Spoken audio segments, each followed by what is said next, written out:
سری نگر تک اس نے اپنا سفر ایک امیر کبیر تاجر کی حیثیت سے کیا۔ شاہین نے اسے سری نگر میں اپنا جو رابطہ نمبر دیا تھا، اسے علم تھا کہ رو نے اس نمبر پر بگ لگایا ہوگا اور وہاں فون کرنا موت کو دعوت دینے کے مترادف ہوگا۔ اسے شاہین سے ملاقات کے لیے کوئی اور طریقہ اختیار کرنا تھا۔ ایک سچائی جس نے سری نگر میں پہنچنے کے چند منٹ بعد ہی عامر سے اپنا آپ تسلیم کروا لیا تھا، یہ تھی کہ یہاں دہلی کی حکومت نہیں تھی، گو کہ ہر قدم پر بھارت کی مسلح افواج وردیوں میں اور سفید پوشوں کی صورت میں موجود تھی، لیکن عملاً یہاں مجاہدین کا راج تھا۔ یہاں سے بھارتی سیکورٹی فورسز کسی کشمیری مجاہد کو اغوا تو کر سکتے تھے، اچانک حملہ کر کے یا کریک ڈاؤن کر کے قتل عام تو کر سکتے تھے، لیکن یہاں کسی مجاہد کو گرفتار کرنا ان کے لیے ممکن نہیں تھا۔ دہلی میں اس کے دوست بتایا کرتے تھے کہ بھارتی سیکورٹی فورسز کے جوان مجاہدین سے براہ راست الجھنے سے کنی کترانے لگتے تھے، جس کا مظاہرہ اس نے اس وقت لال چوک میں دیکھا، جب ہزاروں کشمیریوں کے جلوس میں مسلم مجاہدین بھارتی حکومت کے خلاف نعرے لگا رہے تھے اور ہوائی فائرنگ کر رہے تھے، اور ان کے چاروں طرف موجود فوج اور پیرا ملٹری فورسز کے جوان کچھ نہیں بگاڑ سکتے تھے۔ وہ جلوس کے اندر ہی اندر اس طرح غائب بھی ہو جاتے تھے جس طرح اچانک نمودار ہوا کرتے تھے۔ عامر کا تو اثاثہ ایک بریف کیس تھا جس میں معمولی ضروریات کی چیزیں اور چند 100 روپے باقی رہ گئے تھے۔ اس نے فی الوقت سری نگر کے سب سے مہنگے ہوٹل میں ٹھاکر رگبیر سنگھ کی حیثیت سے قیام کیا تھا، اور بازار کا چکر لگا کر واپس آنے کے بعد دیر گئے تک شاہین سے ملاقات کی ممکنہ صورت پر غور کرتا رہا۔ بالآخر ایک نتیجے پر پہنچنے کے بعد وہ مطمئن ہو کر سو گیا۔ صبح اس نے اطمینان سے اپنے کمرے میں فجر کی نماز ادا کی تھی، اللہ تعالیٰ سے گڑ گڑا کر معافی مانگی اور اپنے مشن میں کامیابی کے لیے پورا اعتماد ہونے کے بعد ہوٹل سے ملحقہ گارڈن میں صبح کی سیر کے لیے نکل گیا۔ یہاں سے نکلتے ہوئے اس نے اپنی بچی کچی جمع پونجی اپنے پاس رکھ لی تھی اور باغ میں ٹہلتا ٹہلتا اب ہوٹل سے دور نکل آیا تھا۔ ہوٹل سے نکلتے وقت اس نے جان بوجھ کر ایسا محفوظ راستہ اختیار کیا تھا کہ سیکورٹی فورسز سے ٹکرائے بغیر بازار تک پہنچ جائے۔ سری نگر کی زندگی بیدار ہو رہی تھی جب وہ ایک ٹیکسی کے ذریعے لال چوک تک پہنچا تھا۔ اس کی اطلاع کے مطابق روزانہ اسی طرح جلوس نکلا کرتے تھے۔ رات ہی ایک مجاہد کمانڈر کی بھارتی فوج کے ہاتھوں دوران تفتیش موت کی خبر آئی تھی، جس کے بعد سے فضا میں تناؤ خاصا بڑھ گیا تھا۔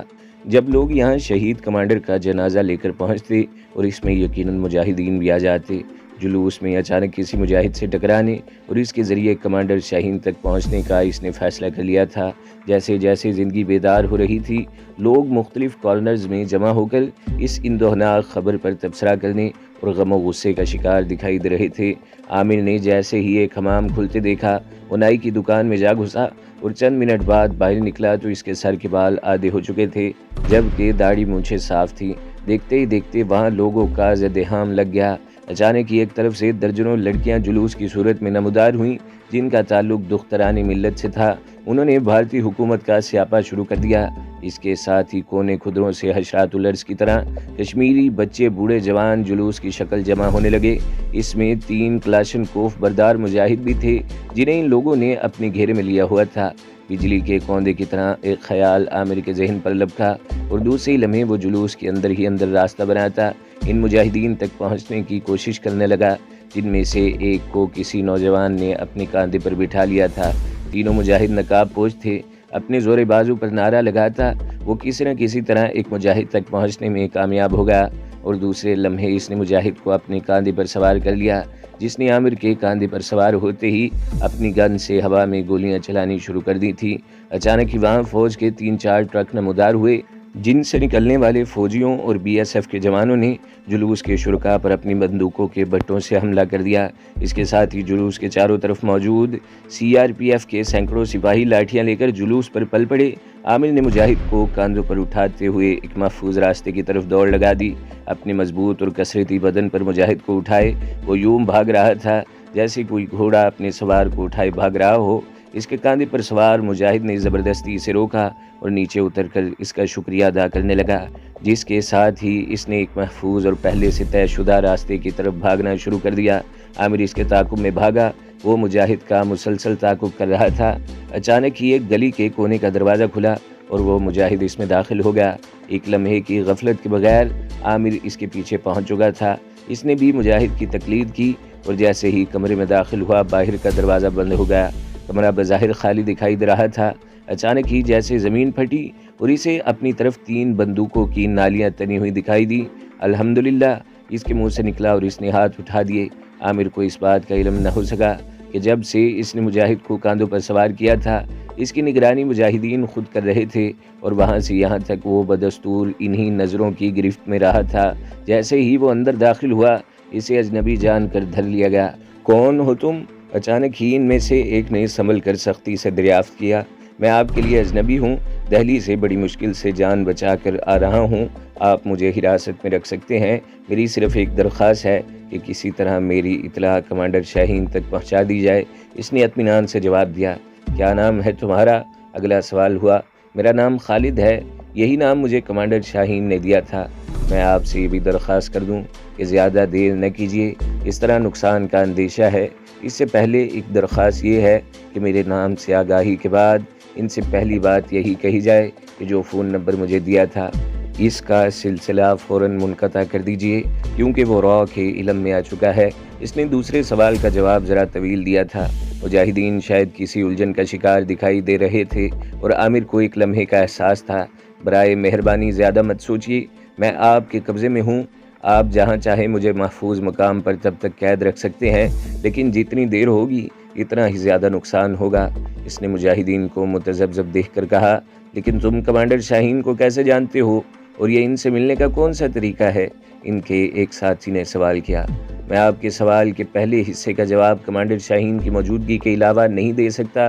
دوسری بات یہ ہے کہ میرے لیے اس کے علاوہ کوئی راستہ نہیں تھا۔ مجھے ان کے جس رابطے کا علم تھا وہ را کے علم میں آ چکا ہے اور وہ شکاری کتوں کی طرح میرا تعاقب کر رہے ہیں۔ خدا را دیر مت کیجیے اور مزید سوالات بھی نہ کیجیے۔ اس کے انداز گفتگو نے مجاہدین کو قدرے مطمئن تو کر دیا، لیکن وہ صرف اس کی زبان پر اعتبار کر کے کوئی خطرہ مول لینے کے لیے ہرگز تیار نہیں تھے۔ ان مجاہدین کا تعلق کسی دوسرے گروپ سے تھا، لیکن وہ شاید کمانڈر شاہین کو جانتے تھے۔ مسٹر خالد، آپ جو کوئی بھی ہیں، ہم کمانڈر شاہین تک آپ کا پیغام پہنچا دیں گے۔ اگر انہوں نے آپ کو پہچاننے یا ملاقات کرنے سے انکار کر دیا تو؟ ایک نوجوان نے دریافت کیا۔ آپ مجھے فوراً گولی مار دیجیے، عامر نے مختصراً جواب دیا۔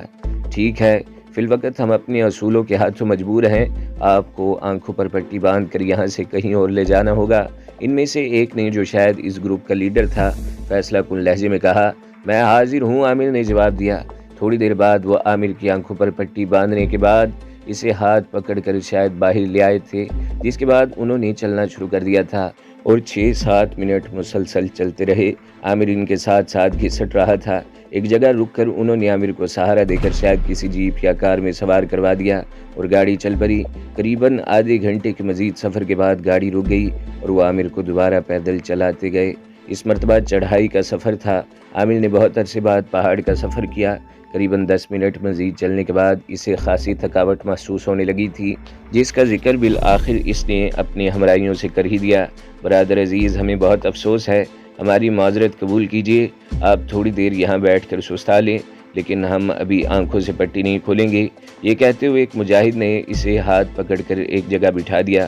عامر نے زیادہ بیٹھنا مناسب نہ سمجھا اور 5-6 منٹ بعد ہی روانگی کے لیے تیاری کا سگنل دے دیا۔ 15-20 منٹ یہ سفر بھی اختتام پذیر ہوگا اور اس کی آنکھوں کی پٹی کھل گئی۔ تھوڑی دیر تک تو اسے ڈھنگ سے کچھ دکھائی یا سجھائی نہ دیا، جس کے بعد اس کی بینائی جیسے دوبارہ واپس لوٹ آئی۔ عامر نے دیکھا وہ کسی پہاڑی سلسلے کی عارضی قیام گاہ میں موجود ہے اور اسے یہاں اپنے ارد گرد جو مجاہد دکھائی دے رہے تھے، ان میں سے سری نگر شہر والا کوئی نہیں تھا۔ ہم کمانڈر صاحب سے رابطہ کر رہے ہیں، جیسے ہی رابطہ ہوا آپ کو آگاہ کر دیں گے، ایک نوجوان نے کہا۔ اس کے ساتھ ہی اس کے لیے کھانا بھی آ گیا۔ شاید مجاہدین نے اس کی بھوک کا احساس کر لیا تھا۔ مسلسل چلنے سے وہ شدت سے خود کو بھوکا محسوس کرنے لگا۔ ابھی وہ کھانا کھا ہی رہا تھا جب اچانک اس نے ایک شناسا چہرے کو اپنی طرف آتے دیکھا۔ اس کے ساتھ ہی وہ حفیظ بھائی کہہ کر اٹھا اور گرم جوشی سے اس سے بغل گیر ہو گیا۔ کمانڈر شاہین شام تک انشاءاللہ یہاں پہنچ جائیں گے، آپ خیریت سے تو ہیں نا؟ حفیظ نے اسے بیٹھنے کا اشارہ کرتے ہوئے کہا۔ نہیں حفیظ بھائی، خیریت ہوتی تو میں اس طرح نہ آتا، اس نے جواب دیا۔ کھانا کھائیے، حفیظ نے اسے کھانے کی طرف متوجہ کیا، لیکن اس کے اصرار کے باوجود عامر نے حفیظ کے بغیر کھانے سے انکار کر دیا۔ حفیظ نے اس کے ساتھ چند لقمے کھائے اور اسے شام کو ملاقات کا مژدہ سنا کر رخصت ہو گیا۔ شاید وہ کمانڈر شاہین کی موجودگی ہی میں باقی باتیں کرنا چاہتا تھا، کیونکہ اب تک اس کا ذہن عامر سے متعلق صاف نہیں ہوا تھا۔ مجاہدین نے اسے باہر نکل کر ٹہلنے کی اجازت دے دی تھی، لیکن عامر نے محسوس کیا تھا کہ اس کے گرد حفاظتی پہرا بہرحال موجود ہے۔ مجاہدین کا یہ سلوک اس کے لیے قطعی غیر متوقع نہیں تھا۔ اس نے تو ذہنی طور پر اس سے آگے کی بھی تیاری کی ہوئی تھی۔ عصر کی نماز اس نے مجاہدین کے ساتھ باجماعت ادا کی، جس کے تھوڑی دیر بعد ہی وہاں کمانڈر شاہین کی آمد کی اطلاع پہنچ گئی۔ یہ شاید کمانڈر شاہین کے گروپ کے مجاہد تھے، اور جن لوگوں نے اسے سری نگر سے یہاں تک پہنچایا تھا ان کا تعلق مجاہدین کے کسی دوسرے گروپ سے تھا۔ کمانڈر شاہین نے بھی اس کا استقبال بظاہر بڑی فراخ دلی سے اس سے مصافحہ کرتے ہوئے کیا تھا۔ اس کے ساتھ آنے والے باقی چاروں مجاہد بھی باری باری اس سے بغل گیر ہوئے۔ اس کے بعد وہ عامر کے ساتھ بیٹھ گئے۔ حفیظ بھی وہاں آ گیا تھا، اور اب وہاں 6 مجاہد اسے اپنے جلو میں لیے بیٹھے تھے۔ جس کے بعد کمانڈر شاہین نے بسم اللہ کی اور عامر سے پہلے حفیظ سے کہا کہ وہ تفصیلاً اپنے ساتھ گزرنے والے تمام واقعات بیان کرے۔ حفیظ نے بلا کموکاس تمام واقعات بیان کر دیے۔ اس نے کھل کر تو نہیں کہا تھا، لیکن اس کی گفتگو کا انداز بتا رہا تھا کہ وہ عامر پر شک کر رہا ہے۔ جس کے بعد شاہین نے عامر سے اپنا بیان دینے کے لیے کہا۔ عامر نے جو خاموشی سے گردن جھکائے حفیظ کی باتیں سن رہا تھا مسکرایا، اور اس نے پہلا فقرہ کہہ کر سب کو چونکا دیا۔ شاہین بھائی، جو بات حفیظ بھائی زبان پر لاتے ہچکچا رہے ہیں، اصل میں سچائی وہی ہے۔ ہاں، مجھے اقرار کرنا ہے کہ میں را کا ایجنٹ تھا، جسے مجاہدین کی صفوں میں سبوتاژ کرنے کے لیے تیار کیا گیا تھا۔ شاید یہ سلسلہ جاری رہتا، لیکن دہلی والے بم دھماکے اور میری کزن فریدہ کی طرف سے اچانک میری گفتگو سنے جانے کے بعد سے میری کایا ہی پلٹ گئی۔ اس کے بعد اس نے اپنی کہانی سنانی شروع کر دی، اور سری نگر میں اپنے تفریحی ٹور سے دھماکے تک ساری باتیں انسپکٹر جین کی اپنے ہاتھوں موت اور دہلی سے فرار ہو کر در بدر بھٹکنے کے بعد یہاں پہنچنے تک کی ساری رام کہانی بیان کر دی۔ مجاہدین ہمتن گوش تھے۔ شاہین بھائی، مجھے اپنی صفائی میں کچھ نہیں کہنا۔ میری زندگی کی بڑی خواہش یہی تھی کہ کسی بھی طرح آپ تک پہنچ کر اپنا سارا کیس آپ کے سامنے رکھ دوں۔ اب میں اپنی قسمت کا فیصلہ آپ پر چھوڑتا ہوں۔ مجھے آپ کے کسی بھی فیصلے کو قبول کرنے سے قطعاً انکار نہیں ہوگا۔ آپ اگر میرے لیے سزائے موت بھی تجویز کریں گے تو مجھے قبول ہے۔ میں اپنی روح پر کوئی بوجھ لیے بغیر اس دنیا سے رخصت ہوں گا۔ اس کی آواز قدرے بھرا گئی تھی، فضا پر سکتہ طاری ہوگا۔ کمانڈر شاہین سمیت تمام مجاہدین کو چپ لگ گئی تھی۔ بالآخر شاہین نے باری باری اپنے ساتھیوں کی طرف دیکھا۔ ان سے آنکھوں ہی آنکھوں میں اپنے فیصلے کی تصدیق چاہی، اور سب نے اس پر ساتھ کیا۔ شاہین سب سے پہلے اٹھا اور اس نے عامر کو کھڑا کر کے اپنے سینے سے لگا لیا۔ جس کے بعد ایک ایک کر کے تمام مجاہد جو مجلس شورا کے رکن تھے اس سے بغل گیر ہو گئے۔ انہیں عامر کی بے گناہی کا یقین ہو گیا تھا۔ وہ جان گئے تھے کہ اگر اس کے دل میں معمولی سا بھی کھوٹ ہوتا تو وہ کبھی اس طرح اپنی جان ہتھیلی پر رکھ کر نہ پہنچتا۔ یہ ان کی خوش قسمتی تھی کہ را نے عامر پر اعتبار کرتے ہوئے لمبے شکار کے چکر میں ایک مرتبہ شاہین جیسے مجاہد کمانڈر کو اپنے جال میں پھنسنے کے بعد نکل جانے کا موقع دے دیا تھا۔ جو رابطہ فون نمبر شاہین نے اسے دیا تھا، حفیظ کے سری نگر پہنچتے ہی انہوں نے وہ رابطہ نمبر ختم کر دیا تھا۔ اس سے پہلے عامر کی پوزیشن ان کے نزدیک نہ تو صاف تھی اور نہ ہی مشکوک، البتہ وہ محتاط ضرور ہو گئے تھے، اور آج انہیں یقین ہو چلا تھا کہ عامر کی دنیا بدل چکی ہے۔ اللہ تعالیٰ نے اپنی خصوصی کرم فرمائی سے اس کی آنکھوں پر بندی پٹی اتار کر اسے صراط مستقیم پر گامزن ہونے کی توفیق عطا فرمائی ہے۔ وہ خود اہل ایمان تھے، ان کے دلوں میں نور الہی سمایا تھا۔ اللہ تعالیٰ نے انہیں مومن کی بصیرت سے نوازا تھا، اور مومن کو ایک سوراخ سے 2 مرتبہ نہیں ڈسا جا سکتا۔ اس بات کا سوال ہی پیدا نہیں ہوتا تھا کہ وہ دوسری مرتبہ بھی ڈسے جاتے۔ اس کے دلوں نے گواہی دے دی تھی کہ راہ گم کردہ اللہ کا یہ بندہ اللہ تعالیٰ کی خصوصی کرم فرمائی سے صراط مستقیم پر آ گیا ہے، اور وہ جسے را نے ان کی بربادی کے لیے ان کی صفوں میں داخل کیا تھا، اب را کے لیے خود سامان بربادی پیدا کرنے جا رہا ہے۔ اس کی زندگی نے اچانک کروٹ بدلی تھی۔ اب وہ مجاہد بن چکا تھا۔ اپنی پرانی زندگی کو اس نے یکسر فراموش کر دیا۔ اس کے ہاتھوں بنے بموں نے بھارتیوں کے لیے عذاب کھڑا کر دیا۔ سری نگر میں ہی میسر آنے والے سامان کی مدد سے اس نے مجاہدین کے لیے ایسا دھماکہ خیز مواد تیار کیا جس کے ذریعے آٹے میں نمک کے برابر مجاہدین نے بھارتی فوج کو ناکو چنے چبا دیے۔ اس کی بے پناہ ذہنی اور جسمانی صلاحیتوں کے پیش نظر اس کی بطور خاص حفاظت کی جاتی تھی۔ کمانڈر شاہین نے اس کے ساتھ مستقل مجاہد لگا دیے تھے، جنہیں بطور خاص یہ ہدایت دی گئی تھی کہ وہ ایک لمحے کے لیے بھی خالد کو نظروں سے اوجھل نہ ہونے دیں۔ پنجاب میں سکھوں کی تحریک نجات اپنی نقطۂ عروج کو چھو رہی تھی اور بھارت کی تمام اقلیتیں محسوس کرنے لگی تھی کہ وہ ایک دوسرے کے ساتھ اتحاد کر کے ہی برہمن واد سے نجات حاصل کر سکتی ہیں۔ پنجاب اور کشمیری مجاہدین کے درمیان رابطے کے لیے عامر کو استعمال کیا جاتا تھا۔ اس کی مدد سے مجاہدین نے کئی مشترکہ کارنامے انجام دیے۔ 6 ماہ کی قلیل مدت میں اس نے پنجاب کے متعدد چکر لگا کر سکھ حریت پسندوں کو بم سازی کی تربیت دی۔ مقبوضہ کشمیر میں مجاہدین کی مختلف تنظیموں نے اپنے ساتھیوں کو اس کے پاس تربیت کے لیے بھیجا۔ اس کے تربیت یافتہ مجاہدین کے تیار کردہ بموں نے آتش و آہن میں ڈوبے بھارتی لشکریوں کو خوفزدہ کر دیا۔ اب وہ مجاہدین سے براہ راست ٹکرانے سے احتجاج برتتے تھے۔ ان کی کوشش ہوتی تھی کہ اپنا وقت گزار کر واپس چلے جائیں۔ اپنے راستے میں نظر آنے والے ہر اینٹ پتھر سے وہ خوفزدہ رہنے لگے تھے۔ مبادا اس سے ٹکرانے پر ایک دھماکہ ہو اور اپنے وہیکل سمیت بھگ سے اڑ جائیں۔ اس کی سرگرمیوں کا علم را کو تھا، لیکن وہ اس تک پہنچ نہیں سکتی تھی۔ مجاہد تنظیموں میں موجود ان کے ایجنٹوں کی رسائی بھی خالد تک ممکن نہیں تھی۔ اس کو متاع عزیز جان کر مجاہد کمانڈروں نے اس کا خصوصی سیکورٹی کا اہتمام کیا تھا۔ اس تک پہنچنے سے پہلے کسی بھی مجاہد کو تلاش و تحقیق کے 3-4 مدراج طے کرنے پڑتے تھے، جس کے بعد ہی اس سے ملاقات ممکن تھی۔ اندرونی حالات سوائے کفی افسوس ملنے کے اور کیا کر سکتے تھے؟ اس دوران کبھی کبھی رات کی تنہائیوں میں جب وہ کسی پہاڑی کے دامن میں کسی محفوظ پناہگاہ پر گہری نیند سو رہا ہوتا، اچانک اسے یوں محسوس ہوتا جیسے کسی نے اسے جگا دیا ہو، جیسے کوئی بے قرار روح اس سے ملنے کو بے چین ہو رہی ہو۔ پھر اچانک ایک چہرہ سا اس کی نظروں کے سامنے تن جاتا، منظر وافق ہوتا تو فریدہ اپنی چہرے پر کئی سوال سجائے اس کے سامنے آن کھڑی ہوتی اور اس سے کہتی کہ اپنی جہادی زندگی کے مصروف لمحات میں سے کیا اس نے فریدہ کے لیے بھی کچھ وقت بچا رکھا ہے؟ کیا وہ بھی اس کے نہایت خانہ دل میں کہیں موجود ہے؟ کیا فریدہ کی طرح وہ بھی سردیوں کی طویل اور گہری راتوں میں کروٹیں بدل بدل کر اسے یاد کرتا ہے؟